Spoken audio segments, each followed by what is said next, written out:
My unfaithful wife tried to trap me with another man's child, but I discovered her deception and took control of the situation.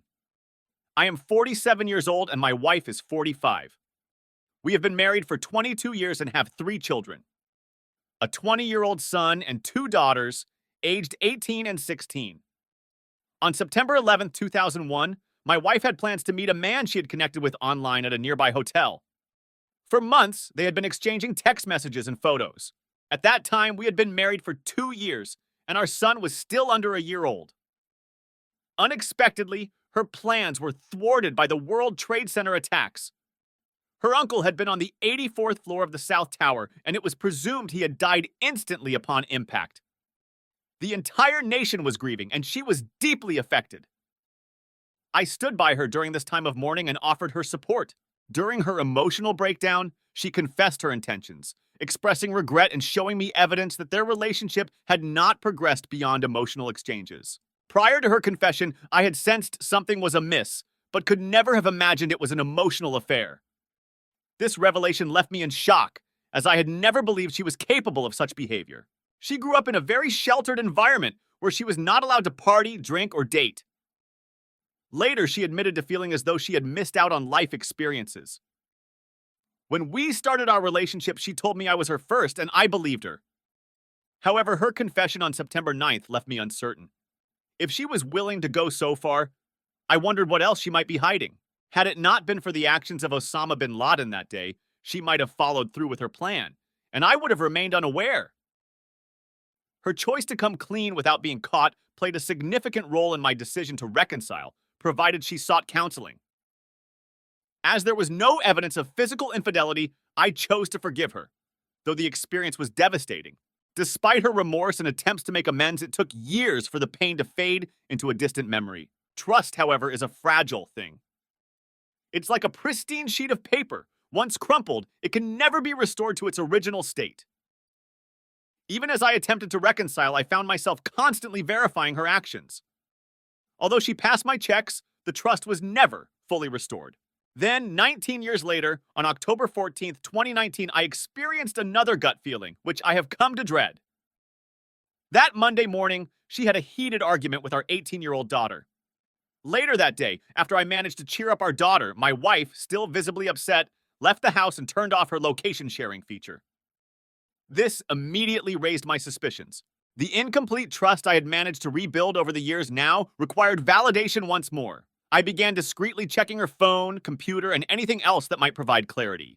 The following day, we went to the post office to get a passport for our youngest child.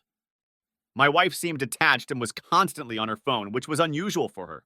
Normally, she would leave her phone lying around, but recently, she had been keeping it with her at all times. Adding to my unease, she had set a passcode on her new iPad, which surprised me, as we generally did not use passcodes. When I asked about it, she explained it was for work, but my doubts lingered. On Friday, we finalized a home equity loan at the bank, after which she mentioned needing to run some errands. Checking her movements, I discovered that one of her stops had been at an adult store. Later, I found a piece of lingerie, which caught me off guard. Our physical intimacy had been stagnant for a while due to her apparent lack of interest. She explained her purchase by saying she was researching solutions for female desire issues. My curiosity drove me to continue monitoring her activities. Eventually, I managed to access her iPad and found explicit Facebook messages with a man. Although they were not Facebook friends, the messages indicated a sense of familiarity. The conversation escalated into explicit territory, and when he suggested she drop off our daughter and come to his place, she declined, stating that she doesn't operate that way. Instead of gathering more evidence, I confronted her that evening, which turned out to be a mistake. It was too soon, and she lied, claiming the lingerie was for me and that the man was a summer coworker who had started messaging her out of the blue. She swore it was purely texting and insisted there had been no physical contact. While I wanted to believe her, my doubts persisted. I demanded that the communication cease entirely, and she agreed. The next day, when I asked if it had ended, she assured me it had. However, unbeknownst to her, I had other means of monitoring their conversations, and I discovered she had lied. Now, after 19 years, I find myself in the same situation once again. My emotions are in turmoil. I struggle to eat, sleep, or concentrate. This week, I am starting counseling and have been going to the gym more often in an effort to cope. This situation is unbearable, and I'm determined to avoid repeating past mistakes. Since discovering her betrayal, I've been reading about the 180 strategy almost daily. For the first few days, I managed to apply it successfully. But today has been particularly difficult. I barely slept last night. Our son, who works at a local theater, had given us tickets to a show called Asterisk Come From Away Asterisk. To avoid disappointing him, we pretended everything was fine. Watching the show, which touches on the events of September 11th, was emotionally challenging. I have been keeping a journal, recording dates, events, and my thoughts, and have developed a mantra. Stay calm, be patient, stay in control. Although I'm trying to remain consistent, it is a daily challenge. Fast forward to July 3rd, 2021, my investigation revealed that she had been communicating with other men through her summer school job, where she works as a teacher's aide. One of these men, a gym teacher, is 32 years old. At 47, this makes her a cougar, I suppose. His wife works in a different school district. My wife met him during the summer program, which involves teachers from multiple districts working together. Quietly observing, I uncovered a suggestive Facebook message she had sent to him. He rejected her advances, which ironically made me chuckle. I've come to the conclusion that he views her as a friend and has no interest in pursuing anything further. She is 47, roughly 15 years older than him. While I haven't fully reached the end of this ordeal, I can see it approaching. Considering the significant life changes ahead, I've been setting up my resources. A network of intelligence that includes a voice-activated recorder, GPS, electronic passcodes, and more. My goal is to gather undeniable evidence before making any irreversible decisions. I've also been researching and taking notes on the divorce laws in my state and plan to consult attorneys. Additionally, I'll be seeking advice from a few recently divorced friends. For peace of mind, I discreetly collected DNA samples from my 3 children to confirm they are biologically mine. This has been one of the hardest things I've ever done. No matter the results, I will always love them unconditionally. As for what I'm waiting for, I frequently shift between believing our marriage is over and holding on to hope. I know the situation needs to hit me hard enough to leave, no doubt, and it hasn't yet. I also hesitate to put my kids through this, even though they are older, unless the situation is absolutely clear-cut.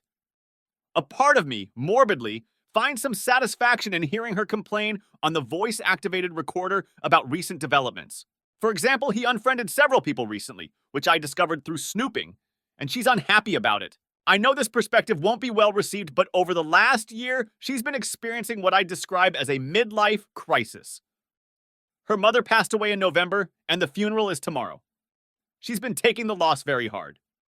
2 days after her mom's death, my father also passed away. Within 3 weeks, she lost 2 more relatives. Then Christmas came. Our family has endured a string of tragedies, and I see how deeply these events have affected her.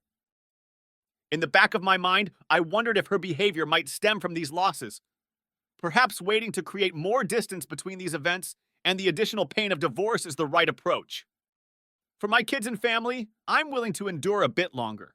Holding off on this decision has been extremely difficult. After 26 years together, it's hard to walk away, especially when I've loved her deeply for most of our marriage. This week, I plan to explore divorce attorneys. My daughter's birthday party is next Sunday, and after that, I intend to confront her. While I haven't decided exactly what I'll say, I plan to let her know I've spoken with an attorney and am prepared to proceed with a divorce. Although I'd like her to have an epiphany and try to fix things, I'm not willing to continue the marriage after confirming her affair. On February 11th, 2022, I installed a voice-activated recorder in her car. Listening to the recordings gave me insight into how I might cope with the emotional impact.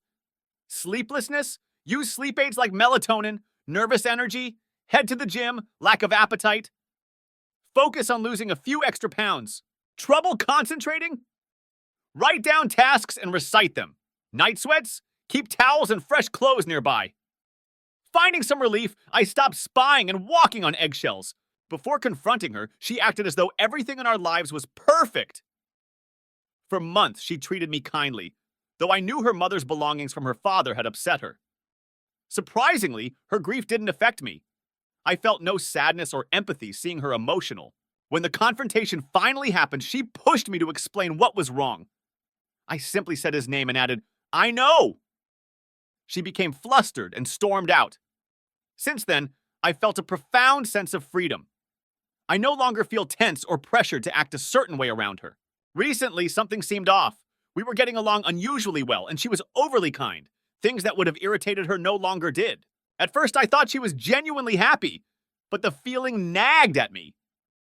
Eventually, I decided to investigate again. I installed a voice-activated recorder and GPS tracker in her car. The first recording captured 2 phone calls. The first was to him as she drove to meet him in a church parking lot. They stayed in his car for about 40 minutes, sparing me from hearing the interaction. The second call was to a confidant who lives halfway across the country. If the first call left any room for doubt, the second removed it entirely. When we discussed the affair, it was a familiar scenario: gaslighting and shifting blame. According to her, the affair was my fault because she resented the things she never experienced, like attending college or enjoying a wild, single life before marriage. She blamed me for her regrets. I told her I refused to accept responsibility for her affair. I'd already told her that if she wanted out, she should leave, but she chose to stay. This was entirely her doing. While I'll admit to not being a perfect husband, she was far from a perfect wife. I didn't deserve this betrayal. Now I'm reaching out to divorced friends for attorney recommendations and strategic advice. I'm finally ready to end this marriage. I've learned my lesson. My wife has shown she lacks the commitment needed for reconciliation, and I won't set myself up for another affair in the future. I'm fully embracing the divorce process. Is there a secret handshake or initiation I should know about? I'm still reeling from the emotional whirlwind. I punched a wall but luckily avoided injury. When my best friend called to check on me, I broke down in tears. Sometimes I fantasize about a miraculous reconciliation. Would it be so bad if we stayed together? Maybe if I tried harder, she'd be happy. But deep down, I know this is wishful thinking. Divorce is the right decision. I've repeated this to myself, my friends, and my mom countless times since D-Day. We've mostly avoided each other since then, but I miss her. We used to text throughout the day, share work stories, and exchange random hugs and kisses at home. All of that is gone. Now, we steer clear of each other in the house, and she sleeps on the couch instead of in our bed. One of my favorite moments used to be waking her up gently in the morning when the alarm went off. I'd roll over, rub her back or arm, and whisper, "Hey, honey, it's time!" Always followed by a soft response that made me smile. She hasn't left yet, and we haven't officially separated, but I know what I need to do. I know for certain that this won't be easy, but can you assure me there is hope at the end of this long, dark, and lonely tunnel? Our children have had the chance to travel and experience some incredible opportunities thanks to their participation in this amazing musical group. She's jealous and has admitted it because she never got to do any of that. Here's the kicker: neither did I. Yet I'm not envious. I'm genuinely happy that my kids have more opportunities than I ever did. For the past 20 years, I've been a member of a fairly well-known local band, playing at some really nice events. She's envious of those experiences, but she disregards the countless hours of practice and learning it took to get to this point.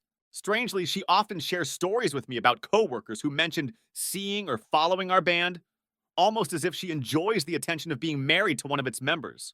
There was even a time at the doctor's office when she overheard someone discussing our performance scheduled for that evening, and she felt compelled to join their conversation. She's complained about me leaving her alone with the kids while I went out to perform, but I was working and bringing home money. Yes, playing music in front of an audience is exhilarating, but it's also a job. Handling venue owners, keeping time, and gauging crowd reactions. It's all part of the work. My days were exhausting. Getting up at 5 a.m., working a full shift, and then performing at gigs, often not returning home until 2 a.m. It wasn't enjoyable, but it was necessary. We needed the money, especially for the house she wanted to build. Leaving the band simply wasn't an option. While she worked too, I earned almost as much from performing as she did from her regular job, which bothered her. Additionally, my full-time job's income was 3 to 4 times her salary. I worked incredibly hard to provide my family with a good life, and yet all I received in return was resentment. The saying, "when someone shows you who they really are, believe them the first time," is spot on. It took me far too long to realize the truth about the person I married. I've come to the same conclusion repeatedly. Staying together means committing to a life of disconnection. I've contacted a few attorneys and am arranging consultations. I simply don't see a way forward that doesn't end in divorce. There's nothing left to salvage. Ironically, people outside our home see her as a wonderful, warm, and caring person, a fantastic mom who goes out of her way to help others. While she genuinely does embody those traits, it's a different story inside the house. She suffers from what I call poor me syndrome. There's another party involved, a coworker who's married to another coworker. I haven't told her family yet. All she has left are her father and an aunt, whom I don't communicate with much. However, I may tell them eventually. I've also reached out to the other betrayed spouse, but she hasn't responded. I'll send another email soon with additional details and then back off if I don't hear anything. Tonight, I told my wife I want a divorce.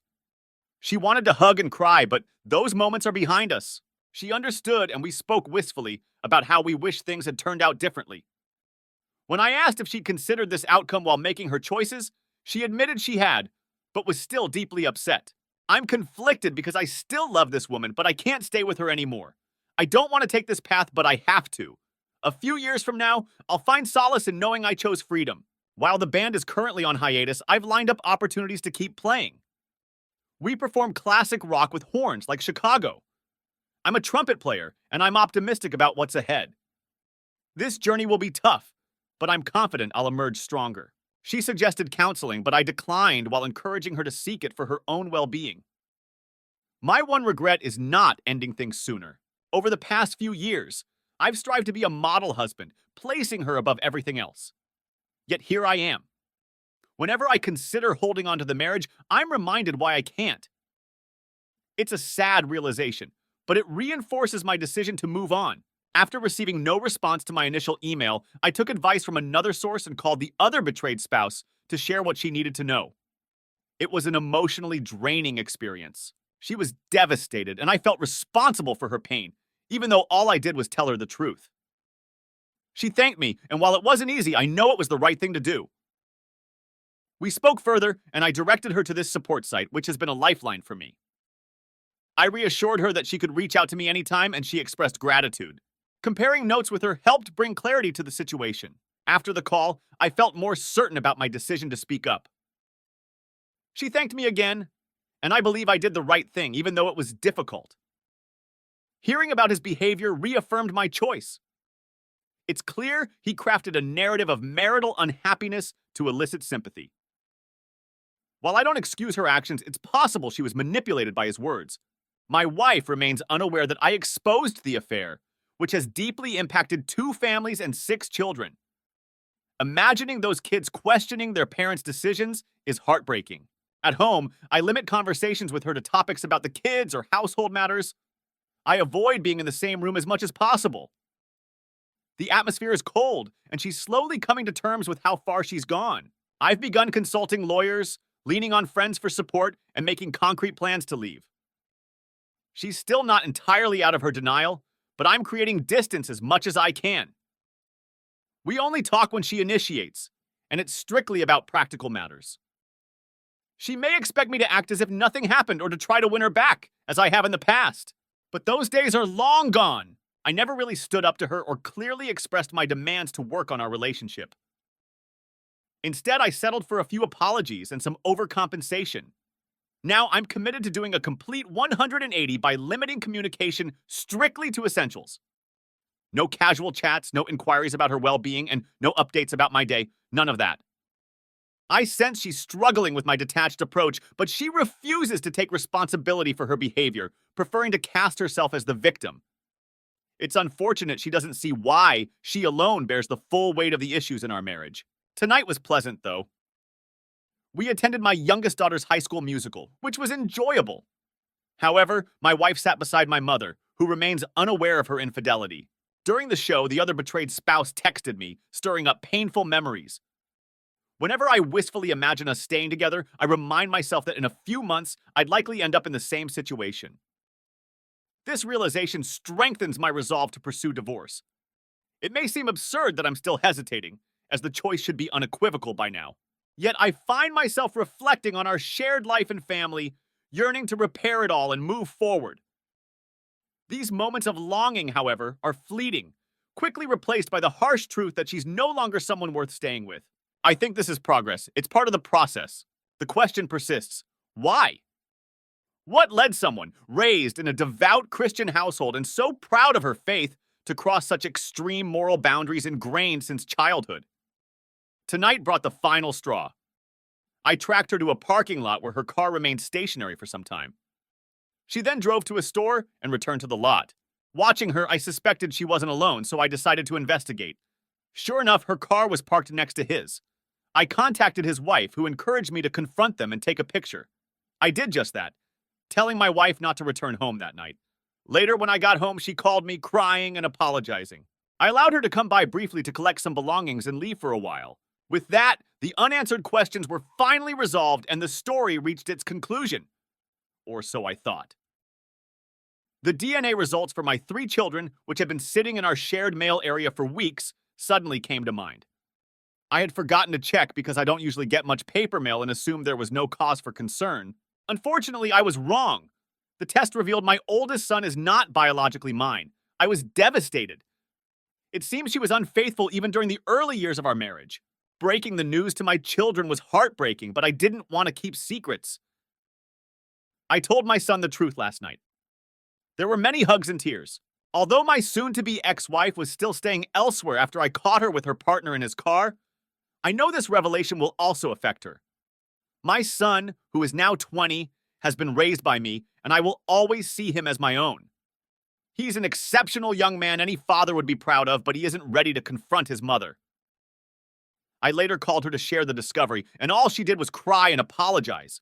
She expressed a desire to come home, but I suggested she remain away for the foreseeable future. Oddly enough, I feel a sense of relief despite everything. DNA doesn't change the fact that he's still my son, and I've never felt closer to my kids than I do now. I tell them every day how much I love them. While we are still processing and recovering from the pain, there's no more lying, no more worrying. My kids and I are finding peace together. In the days ahead, emotions will surely come and go, but I finally see a clear path forward.